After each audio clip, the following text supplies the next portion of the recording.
Hi friends, welcome to Achi's kitchen. இன்றைக்கி non veg சமையலில் ஜிலேபி கெண்டை மீன் வறுவல் பார்க்கலாம். நல்லா கழுவி சுத்தம் பண்ணி எடுத்துகிட்டு அதில் மண்டையும் வாழும் குழம்புக்கு எடுத்து வச்சுட்டு இப்போ உடம்பு துண்டெல்லாம் தூக்கி வறுவலுக்கு போட்டுடலாம். இப்போது தேவையான அளவு குழம்பு மிளகாத்தூள் போட்டிருக்கேன், மஞ்சத்தூள் போடுறேன்.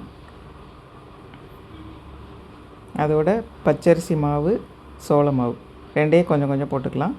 தேவையான அளவு உப்பு, மிளகுத்தூள் சேர்த்துக்கலாம். மிளகுத்தூள் உங்கள் காரத்துக்கு தேவையான அளவு நீங்கள் போட்டுக்கலாம்.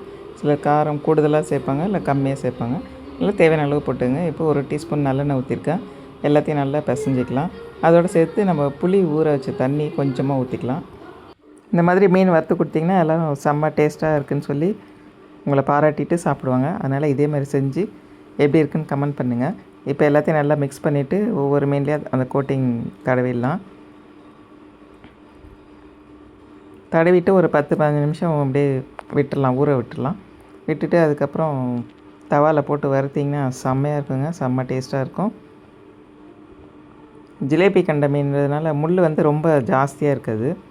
நடுவில் இருக்கும், ஓரத்தில் 1-2 இருக்கும், அவ்வளோதான். இப்போ தவா வச்சு எண்ணெய் சுட வச்சுட்டு மீனை ஒன்று ஒன்றா போட்டு வறுத்து எடுத்துக்கலாம்.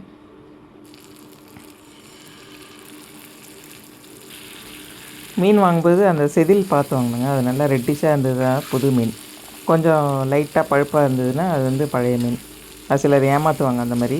இது பார்த்திங்கன்னா நல்லா ஃப்ரெஷ்ஷாக இருந்தது இந்த மீன். அது எந்த வாடையும் அடிக்காது ஃப்ரெஷ்ஷாக இருந்தால். இல்லைனா வந்து ஒரு கவுச்சி வாடை அடிக்கும். ஆனால் மீன் நல்லா ஃப்ரெஷ்ஷாக இருந்தது. இப்போ 2 பக்கமும் நல்லா திருப்பி போட்டு எடுத்து வறுத்துக்கலாம்.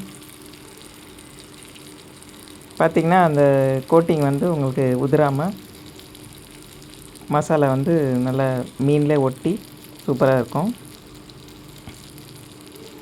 சில டைம் மசாலா வந்து உதிராக அப்படியே கல்லில் ஒட்டிக்கும்.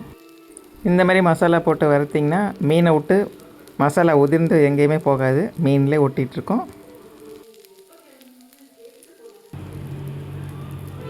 பார்த்திங்கன்னா நல்லா எப்படி இருக்குது பாருங்கள், மசாலாவோட மீன் வறுவல் சூப்பராக இருக்குது. ஃப்ரெண்ட்ஸ், நீங்களும் இதே மாதிரி செஞ்சு உங்கள் ஃபேமிலி மெம்பர்ஸை அசத்துங்க. எப்படி வருதுன்னு சொல்லுங்கள்.